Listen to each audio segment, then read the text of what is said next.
आज हम लोग सीखेंगे प्रश्नावली 4.3 का छठवां प्रश्न। लिखा है एक आयताकार खेत का विकर्ण उसकी छोटी भुजा से 60 मीटर अधिक लंबा है। यदि बड़ी भुजा छोटी भुजा से 30 मीटर अधिक हो तो खेत की भुजाएं ज्ञात कीजिए। देखिए, एक आयताकार खेत की बात की गई है, तो हम एक आयताकार खेत बना लेते हैं। ये हो गया एक आयताकार खेत। इस क्वेश्चन में बताया गया है कि आयताकार खेत का जो विकर्ण है, विकर्ण यानी यहां से यहां तक की जो लंबाई है,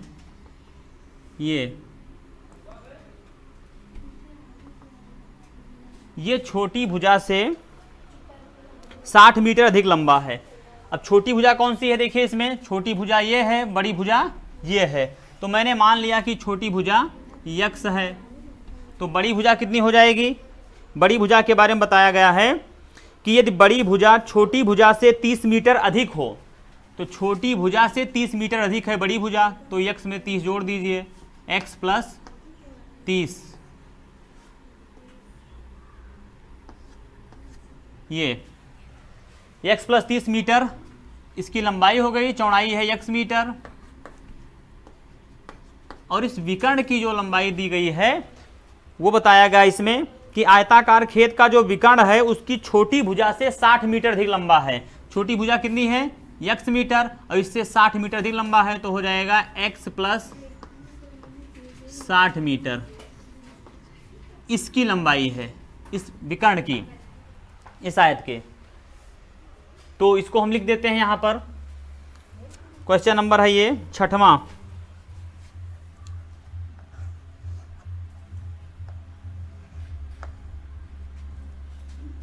माना आयताकार खेत की चौड़ाई बराबर x मीटर तथा लंबाई बराबर, आयताकार खेत की लंबाई बराबर x plus 30 meter, x plus 30 meter. आयताकार खेत का विकर्ण, आयताकार खेत का विकर्ण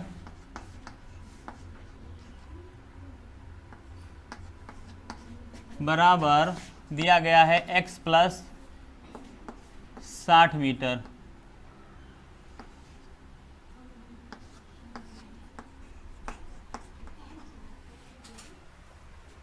अब ध्यान दीजिए, यहां पर आयताकार खेत जो है, यदि इस पार्ट को मैं ढक दूं, केवल आप यही पार्ट देखिए, तो क्या दिखाई दे रहा है कि यहां से यहां तक, फिर यहां से यहां तक केवल देखिए, तो यहां पर देखिए 90 डिग्री का कोण बन रहा है, अर्थात यह एक समकोण है। और समकोण में ये भुजा जो है, ऊंचाई जो है इसकी, ये लंब है, और आधार जो है इस समकोण का, वो इस आयताकार खेत की लंबाई के बराबर है। और ये जो है ये कर्ण है, जिसको यहाँ आयताकार खेत का विकर्ण कहा गया है। ये अगर इसमें देखा जाए केवल, तो समकोण में क्या है? कर्ण है। तो इसका मतलब ये है कि यहाँ पर पाइथागोरस प्रमेय लग जाएगा। समकोण त्रिभुज में पाइथागोरस प्रमेय अप्लाई होता है। तो हम लिखेंगे प्रश्नानुसार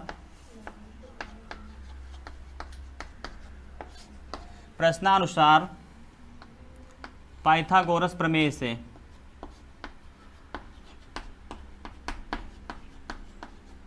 पाइथागोरस प्रमेय क्या होता है कि कर्ण का जो स्क्वायर होता है वो आधार के स्क्वायर और लंब के स्क्वायर के योग के बराबर होता है। तो कर्ण कितना है इस समकोण में? देखिए x प्लस 60, तो ये हो जाएगा x प्लस 60 का स्क्वायर बराबर आधार कितना है? x प्लस 30, तो x प्लस 30 का स्क्वायर प्लस लंब कितना है x, तो ये हो जाएगा एक्स स्क्वायर। अब इसको हम सॉल्व कर लेते हैं।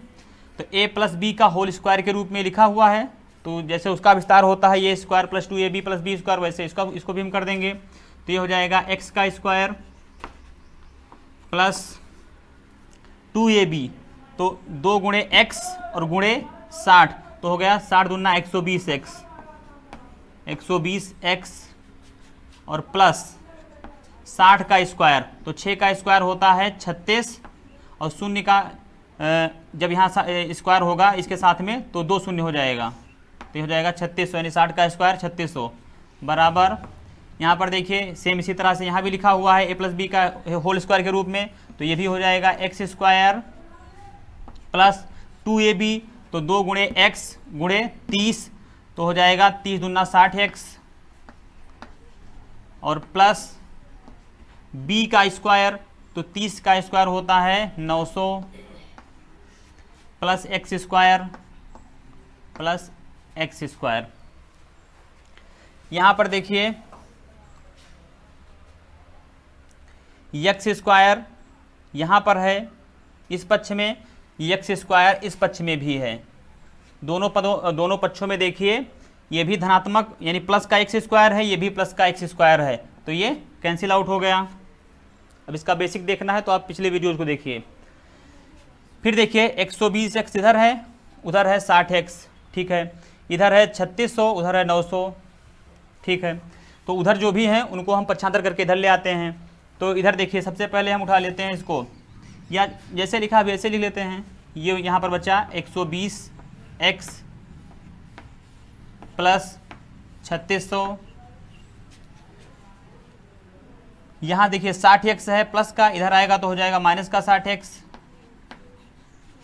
इधर देखिए प्लस 900 है, इधर आएगा तो ये हो जाएगा माइनस 900, और इधर देखिए ये है प्लस एक्स स्क्वायर, तो इधर आएगा तो ये हो जाएगा माइनस एक्स स्क्वायर बराबर।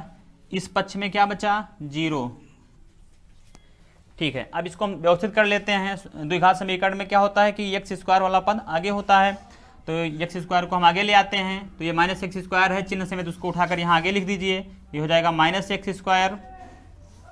फिर इसके बाद में x वाला पद होता है, तो x वाला पद कहाँ कहाँ पर है, ये देखिए 120x है और फिर 60x है, ये प्लस है, प्लस का है, ये माइनस का है, यानी 120x में से आपको 60x घटाना है। तो 120x में से जब आप 60x घटाएंगे तो बचेगा 60x, तो हमने लिख दिया 60x। 120 ज़्यादा है ना, इसमें से जब छोटी संख्या घटाएंगे तो जो उत्तर प्राप्त होगा आपको धनात्मक प्राप्त होगा, तो इसलिए हमने लिख दिया प्लस का 60x। फिर देखिए प्लस 3600 है और माइनस 900 है, तो यानी 3600 में से आपको 900 घटाना है, तो 3600 में से जब आप 900 घटाएंगे तो देखिए 2 शून्य में 2 शून्य घटा, तो ये हो जाएगा 2 शून्य, और 36 में जब आप 9 घटाएंगे तो यहाँ देखिए ये यहाँ से हासिल लेंगे, हो गया 16, और 16 में जब आप 9 घटाएंगे तो बचेगा 7, और यहाँ पर कितना बचा 2, तो लिख देंगे 2। इस तरह से आप घटा सकते हैं। और ये 27 तो कैसा होगा, ये धनात्मक होगा, क्यों, क्योंकि बड़ी संख्या में से आपने छोटी संख्या को घटाया है, बराबर 0। अब आपको मिल गया एक यहाँ पर द्विघात समीकरण। अब इसको आप सॉल्व कर लीजिए। तो यहाँ पर हम लगा देते हैं द्विघाती सूत्र। ये का मान कितना है, a का मान है -1, और b का मान कितना है, b का मान है यहाँ पर 60, और c का मान कितना है, तो c का मान है 2700।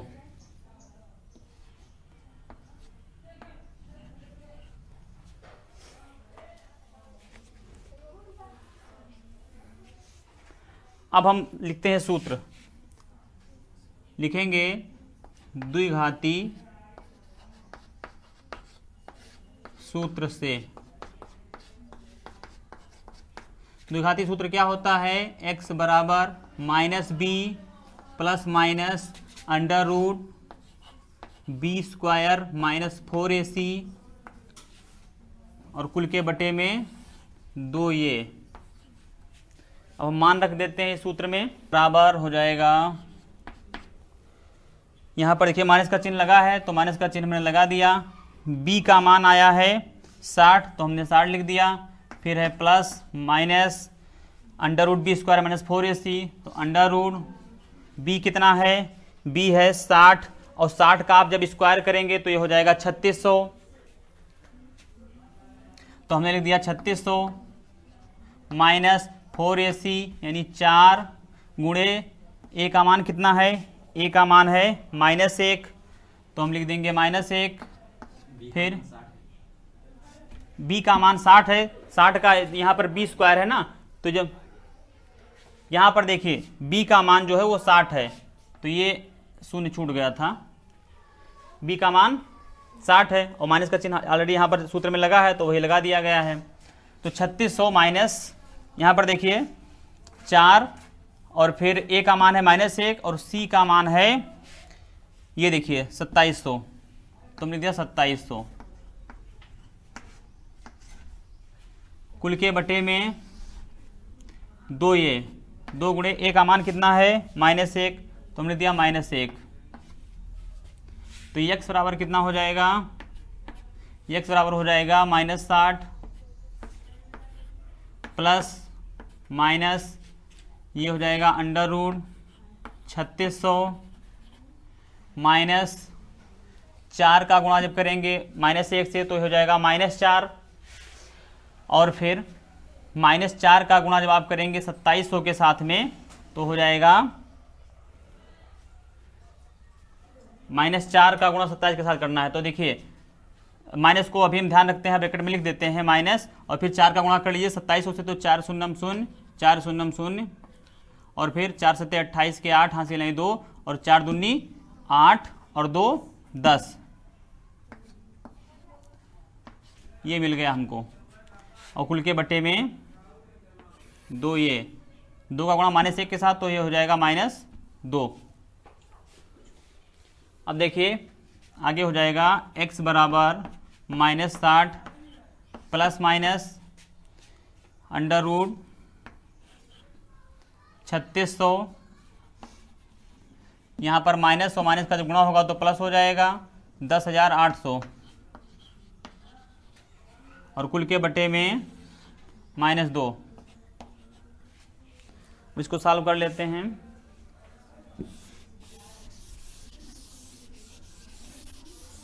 तो ये हो जाएगा x बराबर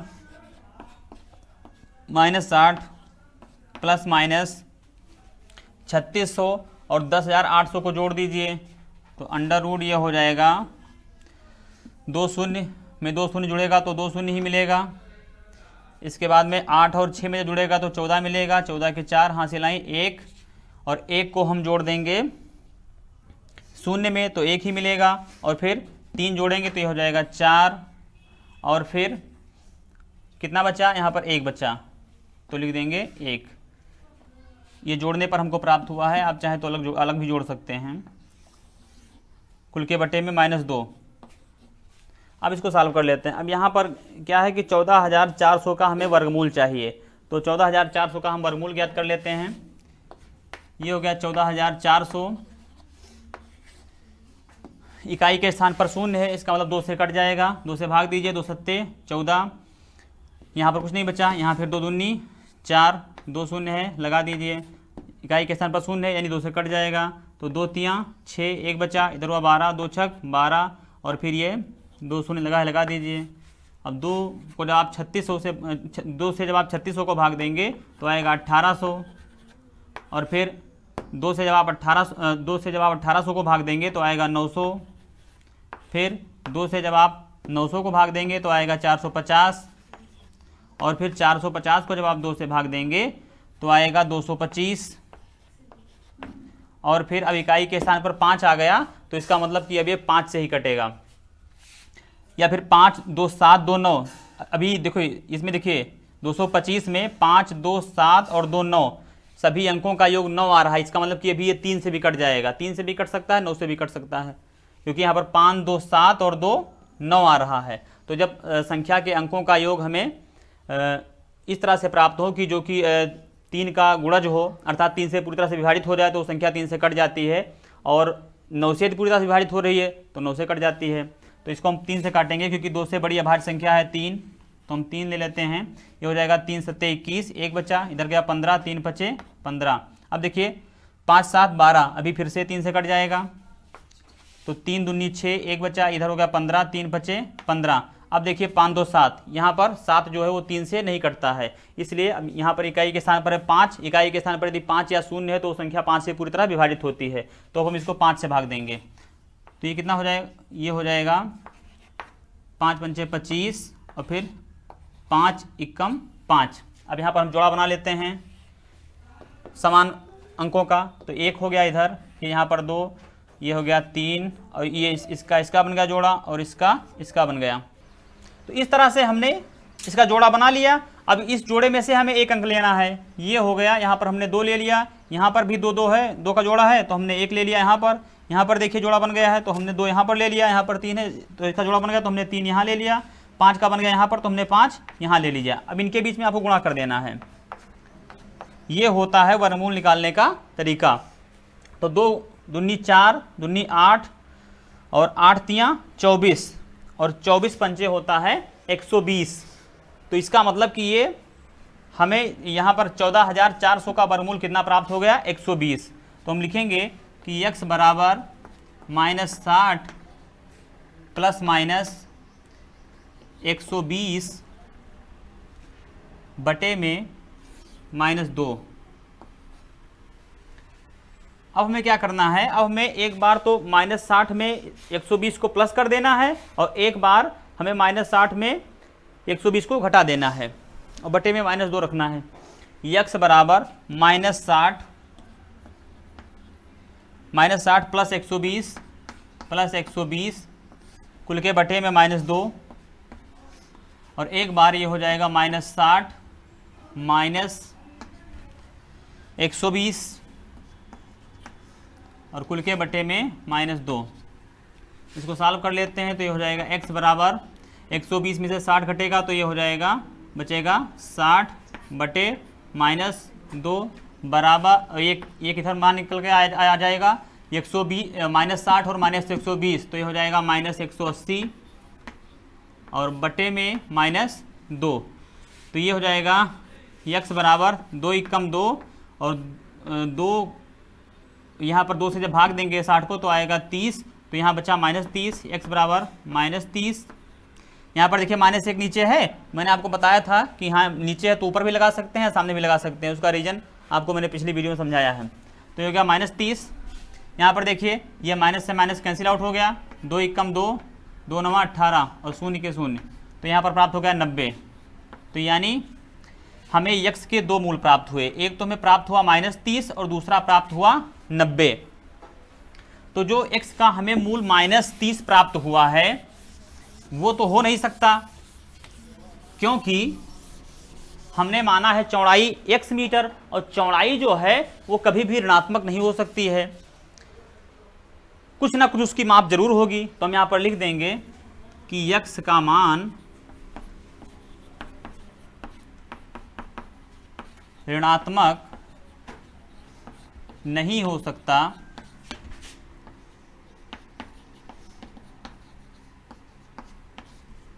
अतः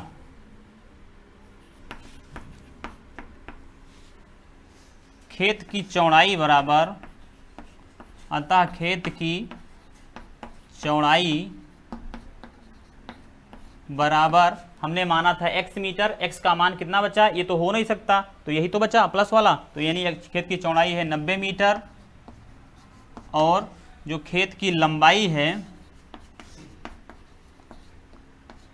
खेत की लंबाई है वो हो जाएगी, यहाँ पर देखिए हमने क्या माना था लंबाई x प्लस 30 मीटर, तो x का मान कितना आया है 90 मीटर, तो हम 90 लिख देंगे और प्लस 30 था तो हम 30 लिख देंगे, तो बराबर ये हो जाएगा 90 में जब 30 जुड़ेगा तो ये हो जाएगा 120 मीटर, ये इसकी लंबाई हो जाएगी। आयताकार खेत की लंबाई हो जाएगी 120 मीटर और चौड़ाई हो जाएगी 90 मीटर। अब हम लोग देखते हैं क्वेश्चन नंबर 7।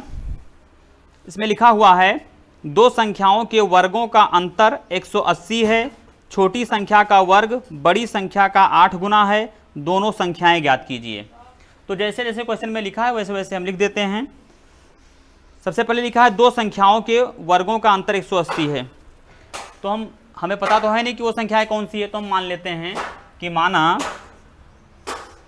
अच्छा एक संख्या छोटी है और दूसरी संख्या बड़ी है, तो हम लिख देंगे माना छोटी संख्या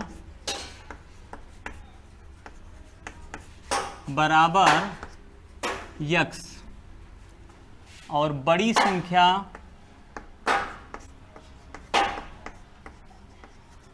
बराबर y। तो प्रश्नानुसार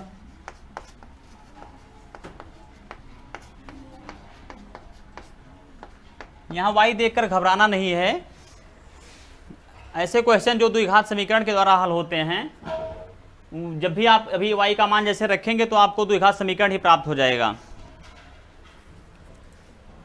तो देखते हैं प्रश्नानुसार क्या बताया गया हमें।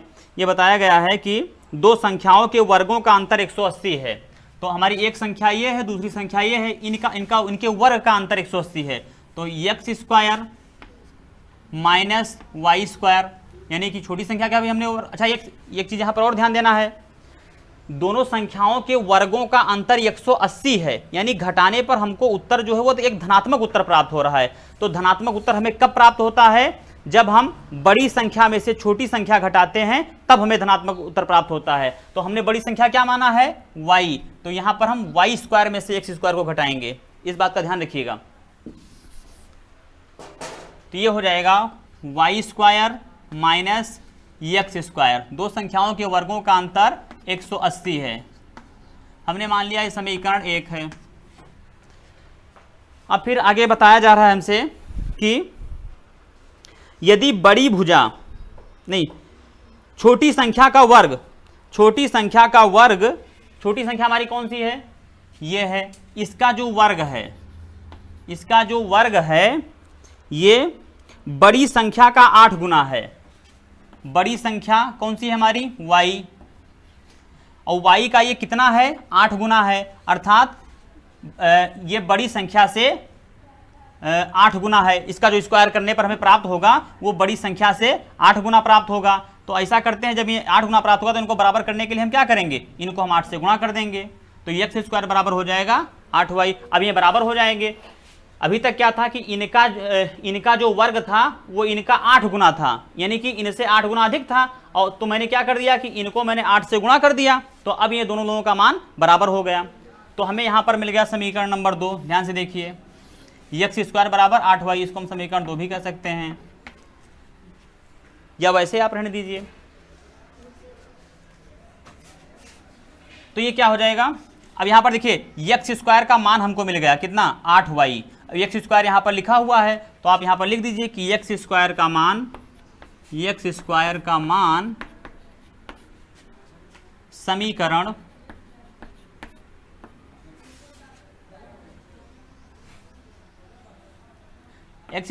मान समीकरण 1 में रखने पर, समीकरण 1 में रखने पर क्या लिखा है? y square minus x square यहां पर लिखा है। तो x स्क्वायर का मान कितना है? 8y। तो हम लिख देंगे 8y बराबर 180 है ना, तो हम लिख देंगे बराबर 180। अब द्विघात समीकरण में क्या करते हैं हम कि एक पक्ष में हम 0 को अकेला छोड़ते हैं। तो 180 को इधर ले आए, उधर 0 ही बचेगा केवल। तो ये हो जाएगा y स्क्वायर माइनस 8y, और ये प्लस 180 है, इधर आएगा तो ये हो जाएगा माइनस 180 बराबर 0। अब देखिए ये आपका क्या बन गया? द्विघात समीकरण y square minus 8y minus 180। ध्यान दीजिए, अभी तक हमको क्या मिल रहा था? अभी तक हमको हमेशा यहाँ पर x स्क्वायर मिल रहा था, यहाँ पर x मिल रहा था। तो यहाँ पर थोड़ा मैंने बदल दिया है ताकि आप यदि कहीं ऐसा भी क्वेश्चन आपके सामने आए तो घबराए ना, क्योंकि x भी हमारा चर है और y भी चर है। तो यहाँ पर कोई बस ये है कि सेम होना चाहिए। हम यहाँ पर ऐसा भी तो इसको लिख सकते हैं कि ऐसे कर दें, यहाँ पर माना कि हमने यहाँ पर y के स्थान पर z मान लिया होता, तभी आ जाता z का स्क्वायर माइनस 8z और माइनस 180 आ जाता। हमने यहाँ पर y के स्थान पर k मान लिया होता, तब ये क्या मिल जाता हमको? तभी हमको यहाँ पर मिल जाता कि k का स्क्वायर माइनस 8k माइनस 180। तो यदि कहीं ऐसा क्वेश्चन आपके सामने आता है तो उसे घबराना नहीं है, क्योंकि x भी हमारा चर है और y भी हमारा चर ही है। तो अब इसमें हम देखते हैं a का मान कितना है। इसको हम ऐसा लिख सकते हैं ना, यहाँ पर देखिए ये भी तो द्विघात समीकरण के मानक रूप में लिखा है। यहाँ पर देखिए ये है a, अभी तक x स्क्वायर रहता था, तो यहाँ पर भी तो ये के स्थान पर a गुणांक है, यहाँ पर देखो 8 है, यहाँ पर है 180, सेम वैसे तो लिखा है। तो इसमें ये हमारा कितना हो जाएगा, ये बराबर हो जाएगा, इसका y स्क्वायर गुणा कितना है 1 है, तो ये हो जाएगा 1। और फिर b बराबर कितना हो जाएगा -8 और c बराबर कितना हो जाएगा, तो c बराबर हो जाएगा -180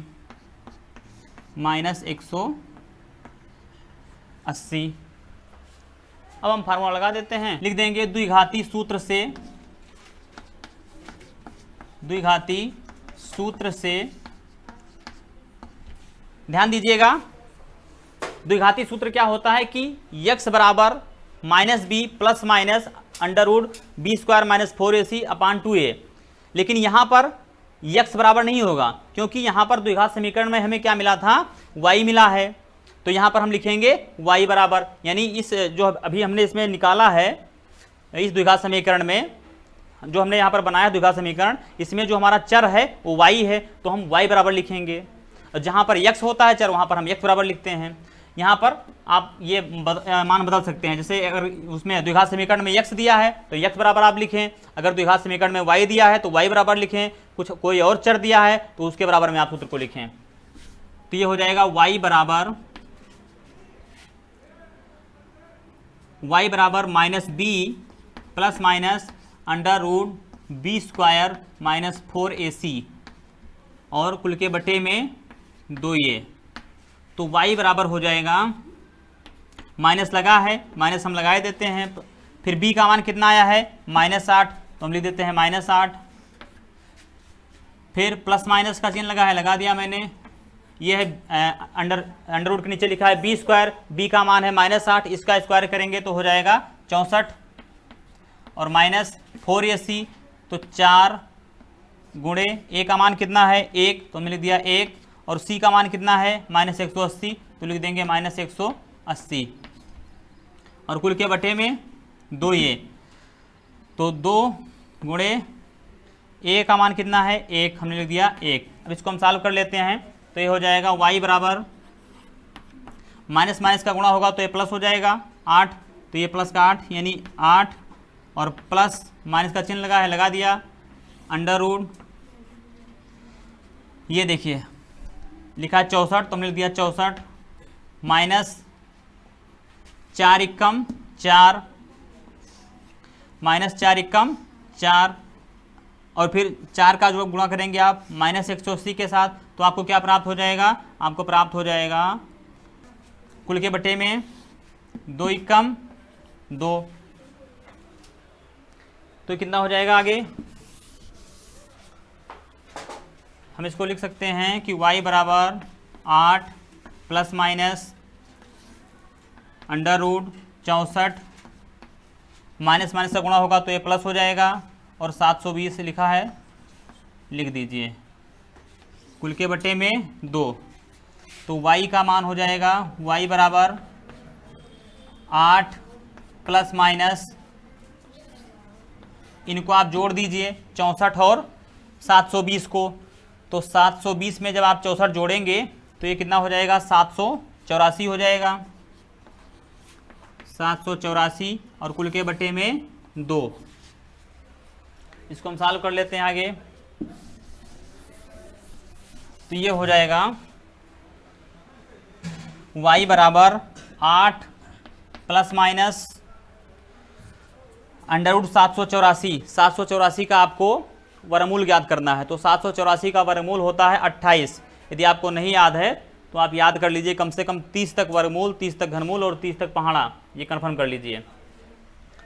तो हमने लिख दिया 28 और कुल के बटे में 2। अब हमें क्या करना है, हमें एक बार तो 8 में 28 को जोड़ देना है और एक बार 8 में 28 को घटा देना है, तो हमें y के दोनों मूल पता चल जाएंगे। तो y बराबर हो जाएगा 8 और प्लस 28 बटे में 2। एक बार हमने इसको जोड़ दिया और एक बार हम इसको घटा देते हैं। अब आप चाहें इसको तो यहीं पर आप लिख दीजिए कि हाँ 8 माइनस 28 बटे 2, या फिर आप चाहें तो ऐसा लिख दें कि y बराबर 8 माइनस 28 बटे 2। तो चाहे तो आप इसको यहाँ पर ना लिखें, y का जो दूसरा वाला है मूल निकालने के लिए आप यहाँ पर ऐसे लिख दें, और चाहे तो आप इसी में लिख दें, कोई दिक्कत नहीं, क्योंकि हमें y के ही तो दोनों मूल ज्ञात करने हैं, तो इसलिए हमने वहीं पर लिख दिया। अब देखिए ये क्या हो जाएगा, ये हो जाएगा y बराबर 8 में जब आप 28 जोड़ेंगे तो ये हो जाएगा 36 बटे 2, और यहाँ क्या हो जाएगा 8 में से 28 घटेगा तो ये हो जाएगा -20 और बटे 2। तो y के हमें दो मूल प्राप्त हो चुके हैं। ये हो गया 2 एकम 2, 2 अठारह हम 36 और 2 एकम 2, 2 दहम 20। तो एक हमको प्राप्त हो गया 18 बटे 1 यानी 18, और दूसरा मूल हमें प्राप्त हो गया -10 बटे 1 यानी कि -10। अब देखिए शुरुआत में समीकरण नंबर 2 में हमें क्या मिला था, हमें मिला था कि x² बराबर 8y। तो हम लिखते हैं, अब y का मान तो हमें पता चल गया, y का मान या तो 18 होगा या फिर -10 होगा। तो चूंकि दोनों संख्याएं हैं इसलिए अभी हम ये तो कह नहीं सकते हैं कि y का मान ऋणात्मक नहीं हो सकता है। इसको पहले हम चेक करके देख लेते हैं, यदि कोई वहाँ पर आगे हमें विषमता दिखाई देगी तो इसका मतलब कि हाँ नहीं हो सकता है, नहीं तो -10 भी हो सकता है। तो यदि हम, अच्छा ध्यान दीजिए, ये 18 और -10 है, तो माइनस वाले में ये संभावना होती है कि ये नहीं हो सकता है, तो सबसे पहले हम उसी को चेक कर लेते हैं, और प्लस वाला तो होता ही है डेफिनेटली। तो हम लिखते हैं कि यदि y बराबर -10, तो समीकरण नंबर 2 में हमने क्या लिखा था, हमने लिखा था कि x² बराबर 8y, यानी x का स्क्वायर y के 8 गुने के बराबर है। तो यहाँ पर हम मान रख देते हैं, तो ये क्या हो जाएगा, हमें x² का मान ज्ञात करना है।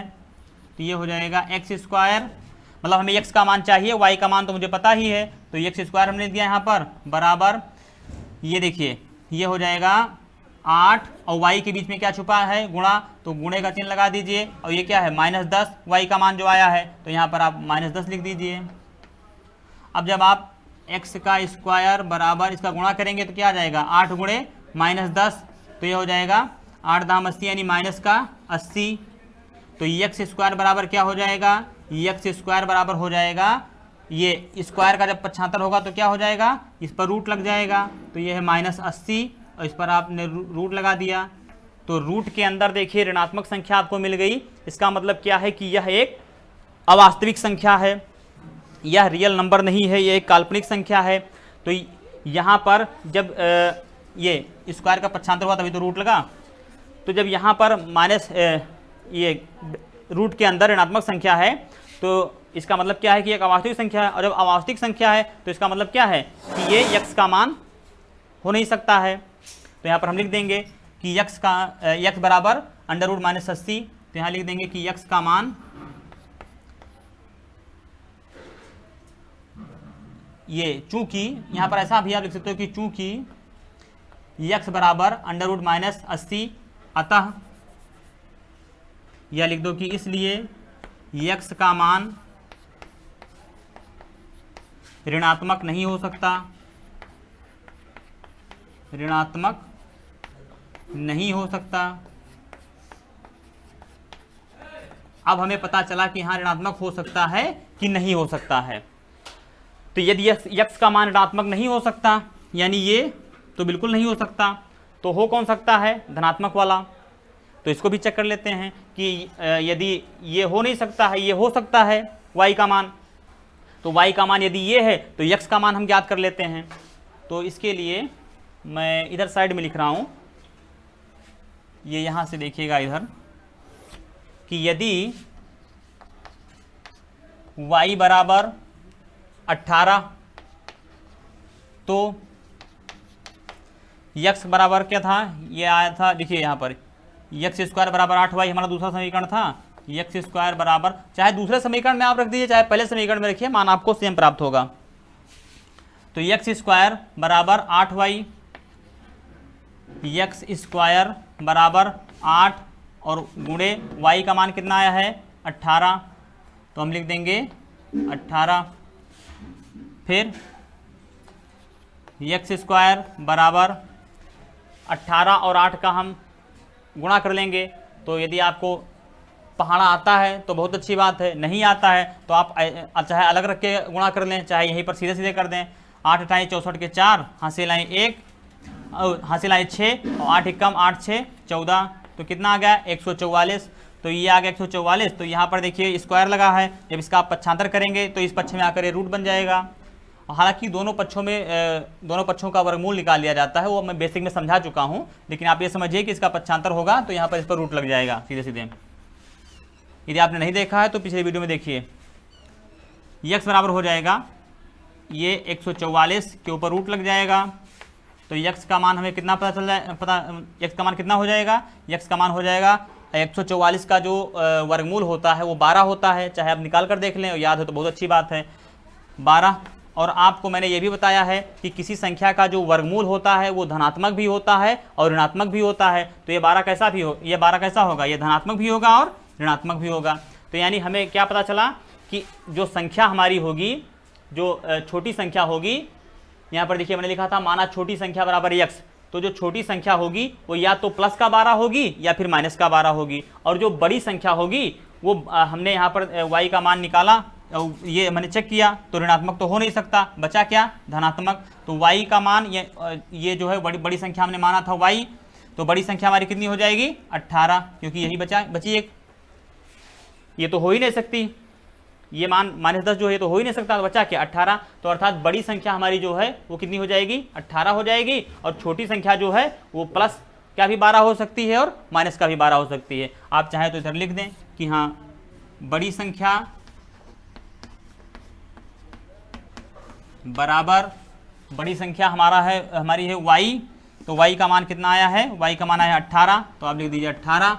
और छोटी संख्या जो होगी आपकी, छोटी संख्या वो हो जाएगी, हमने माना था छोटी संख्या x, तो x का मान कितना आया है +-12, तो यहाँ पर हम लिख देंगे +-12, यानी जो छोटी संख्या है वो प्लस का भी 12 हो सकती है और माइनस का भी 12 हो सकती है, और बड़ी संख्या प्लस का 18 होगी। तो इस तरह से हमने देखा क्वेश्चन नंबर 7।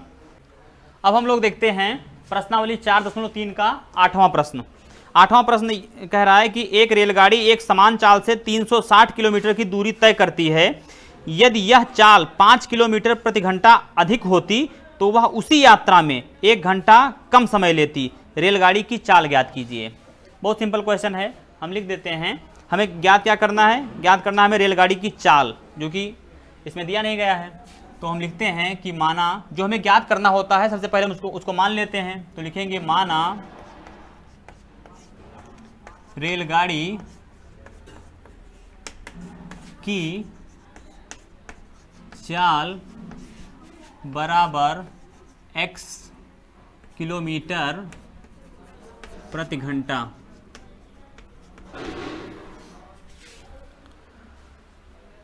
दूरी कितनी दी गई है, दूरी दी गई है 360 किलोमीटर, तो हम लिख देंगे दूरी बराबर 360 किलोमीटर।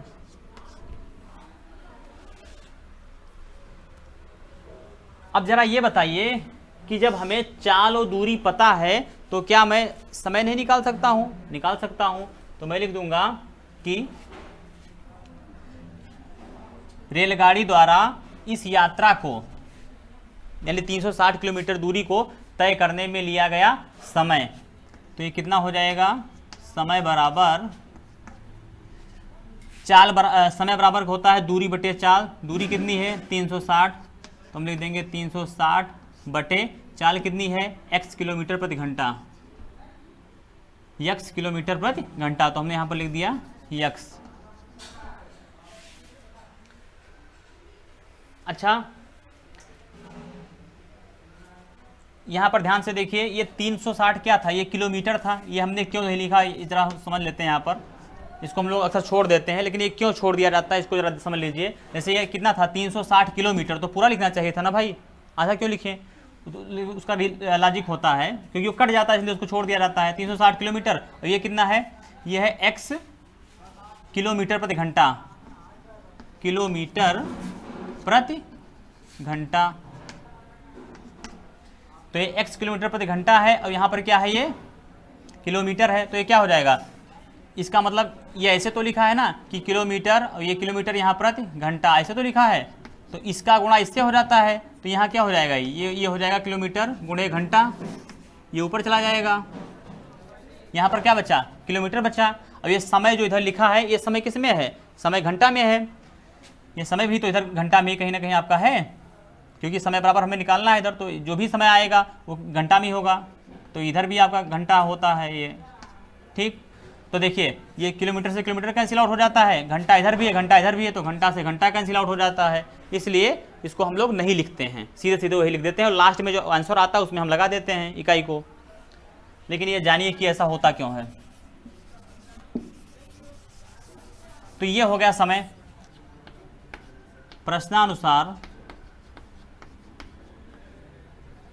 प्रश्नानुसार हमसे ये बताया गया है कि यदि यह चाल 5 किलोमीटर, यानी जो इसकी चाल है ये अगर 5 किलोमीटर अधिक होती तो इसी दूरी को तय करने में जो यह समय लगा है इस समय में 1 घंटा समय कम हो जाता, अर्थात वो रेलगाड़ी 1 घंटा कम समय लेती। तो हम समय की समय से तुलना किए देते हैं, जो समय इस समय लग रहा है और जो चाल बढ़ने पर समय लगता उससे हम इसकी तुलना किए दे रहे हैं। तो क्या हो जाएगा, देखो इस समय हमें कितना समय लग रहा है, इस समय मतलब रेलगाड़ी को समय लग रहा है 360/x, 360/x, ठीक, इस समय लग रहा है।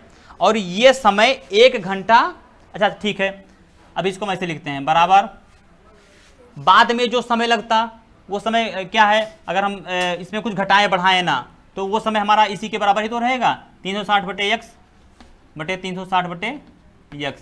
यानी कि अगर रेलगाड़ी को इस समय, देखिए यहाँ पर समय लग रहा है 360/x घंटा, यदि इसकी चाल में कोई परिवर्तन ना किया जाए तो इस समय जब रेलगाड़ी आई है तब भी उसको समय लगा है 360/x घंटा, और कल जब आएगी तब भी उसे 360/x घंटा लगेगा, क्योंकि समान दूरी तय कर रही है समान चाल से, तो समय तो उसको समान लगेगा ना, तो उसकी हम तुलना कर रहे हैं। लेकिन अगर वो आज आई है उसको इतना समय लगा है क्योंकि वो इस चाल से आई है, x किलोमीटर प्रति घंटा की चाल से आई है, और कल वो क्या कर दे, वो 5 किलोमीटर अपनी रफ्तार को बढ़ा दे, अपनी चाल को बढ़ा दे, ड्राइवर जो है ट्रेन का वो 5 किलोमीटर रफ्तार को बढ़ा दे। तो देखिए चाल में आप ये x ही तो हमने चाल माना है, तो x में आप 5 जोड़ दीजिए। यदि चाल में इतना जोड़ दिया जाए, 5 जोड़ दिया जाए, 5 किलोमीटर प्रति घंटा अधिक कर दिया जाए, तो फिर समय हमारा कितना कम हो जाएगा, ये हमारा जो समय लगा है आज, इस समय में कल कितना समय कम हो जाएगा, 1 घंटा कम हो जाएगा, 1 घंटा कल कम समय लगेगा। तो इस तरह से आपको लॉजिक लगाना है और फिर द्विघात समीकरण बनाना है। अब इसको हम सॉल्व कर लेते हैं। तो ये क्या हो जाएगा, ये हो जाएगा 360 माइनस का चिन्ह लगा, माइनस का चिन्ह, x गुणे 1, तो हो गया x बटे x बराबर 360/x प्लस 5।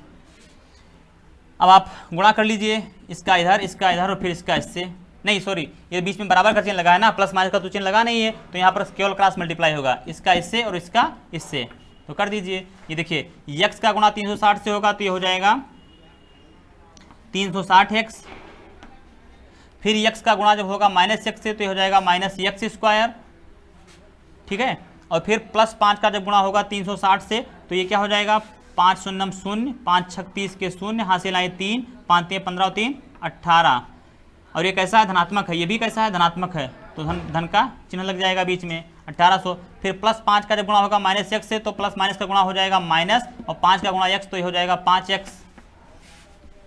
ठीक, और बराबर कितना हो जाएगा, बराबर हो जाएगा x का गुणा करेंगे 360 के साथ तो ये हो जाएगा 360x। अब देखिए 360x इधर भी है, 360x इधर भी है समान चिन्ह के साथ, तो ये कैंसिल आउट हो जाएगा, दोनों पक्षों में समान चिन्ह के साथ पद आपको मिल रहे हैं। यदि आप नहीं जानते हैं कि ऐसा क्यों हो रहा है तो पिछले वीडियो को देखिए। यहाँ पर बचा क्या, यहाँ पर बचा -x²। और ये देखिए x वाला पद यहाँ पर है तो इसको हम बीच में ले आते हैं, -5x है तो -5x हमने लिख दिया। और फिर ये प्लस कितना है 1800 तो हमने लिख दिया प्लस 1800 बराबर इधर क्या बचा 0। तो हमको मिल गया एक द्विघात समीकरण। अब हम इसमें देख लेते हैं कि ये बी सी क्या है। तो ये हमारा है, यहाँ पर देखिए -1 और b हमारा कितना है, तो b है हमारा -5 और c है 1800। अब हम यहाँ पर सूत्र लगा देते हैं तो लिखेंगे द्विघाती सूत्र से। देखिए क्वेश्चन में कहीं पर भी यह नहीं बताया गया है कि आप इसको द्विघाती सूत्र से सॉल्व कीजिए या गुणनखंड विधि से सॉल्व कीजिए या पूर्ण वर्ग विधि से सॉल्व कीजिए। इसलिए आप तीनों विधियों में से जिस विधि से भी चाहे उस विधि से इस क्वेश्चन को आप सॉल्व कर सकते हैं, जो भी आपको आसान लगता हो।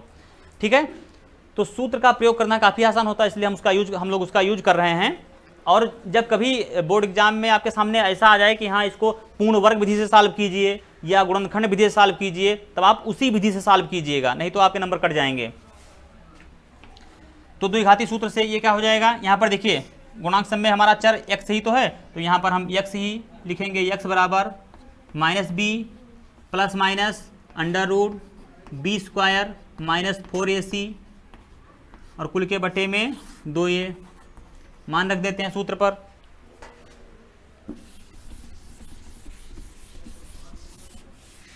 सूत्र पर मान रखेंगे तो ये हो जाएगा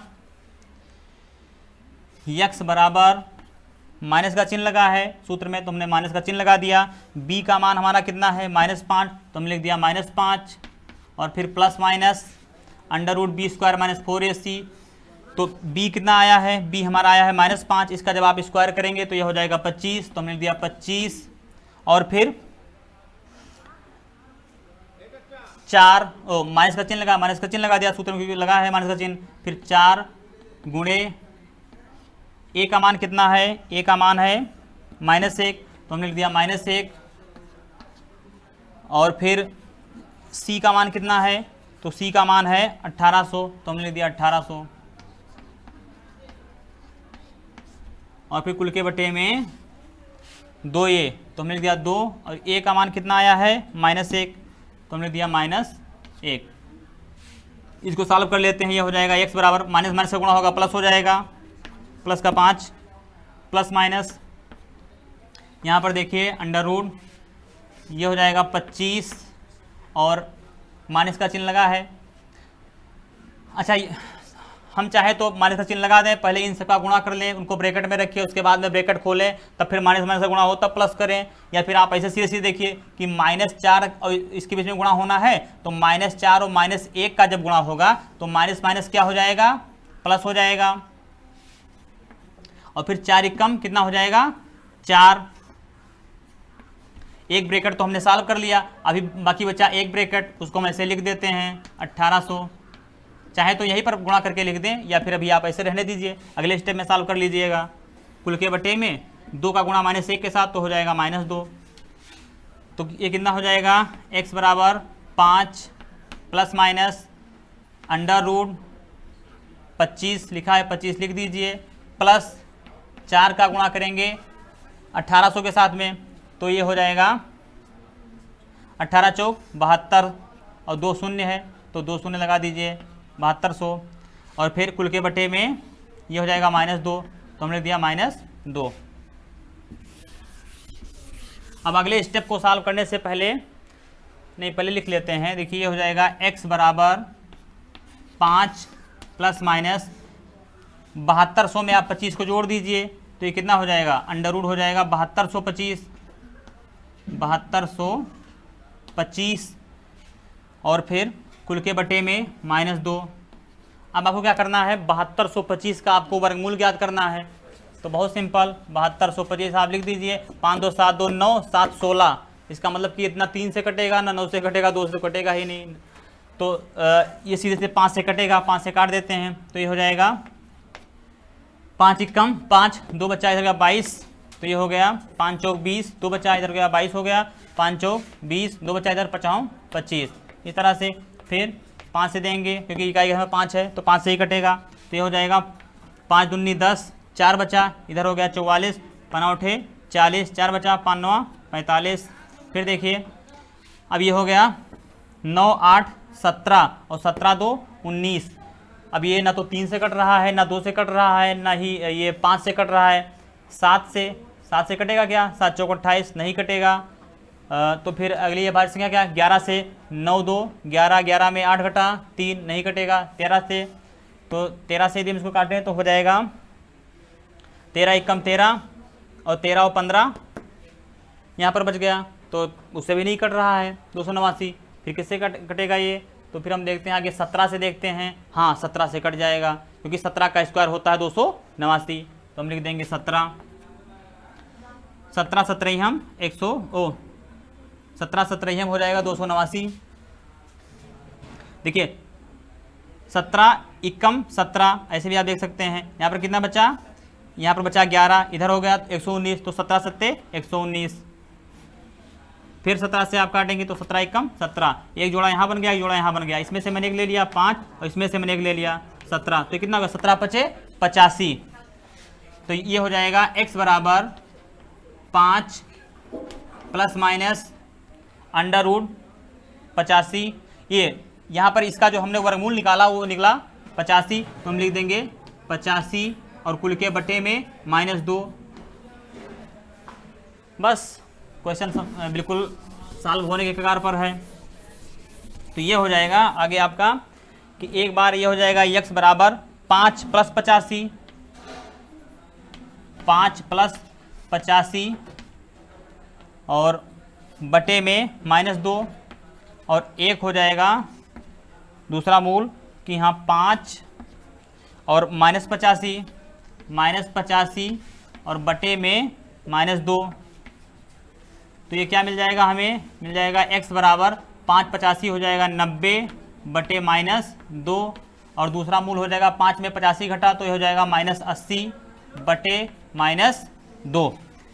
यहाँ पर ध्यान से देखिए, ये हो जाएगा 2 एकम 2, 2 45, 2 को जब 2 से जब 90 को भाग देंगे तो आएगा 45, और फिर यहाँ पर देखिए माइनस से माइनस कैंसिल आउट हो गया। यहाँ पर 2 एकम 2, 2 चले से हम 80, तो हमें x का मान कितना प्राप्त हुआ? x का मान हमें एक तो प्राप्त हो गया कि 45 बटे -1, तो -1 माइनस नीचे है तो ऊपर भी लगा सकते हो, मैंने आपको बताया ही है। तो ये कितना हो जाएगा? -45, और एक हमें क्या प्राप्त हो जाएगा? 40 बटे 1, तो ये हो गया 40 बटे 1 यानी कि 40। तो x के हमें 2 मूल प्राप्त हो गए। अब ध्यान दीजिए, x का जो मूल हमें प्राप्त, हमने क्या माना था? चाल हमने माना था x किलोमीटर प्रति घंटा। तो चाल जो है वो ऋणात्मक तो हो नहीं सकती है कि हाँ -45, मतलब उसकी चाल क्या, यदि खड़ी है बिल्कुल चल ही नहीं रही है तो 0 किलोमीटर प्रति घंटा उसकी चाल है, और फिर माइनस में आपको लेकर के जाना है उससे भी कम, तो उससे आप पीछे कहाँ लेकर चले जाएंगे? तो इसका मतलब क्या हुआ कि यहाँ पर x का मान ऋणात्मक हो नहीं सकता है, x का मान ऋणात्मक हो नहीं सकता है, ऋणात्मक नहीं हो सकता।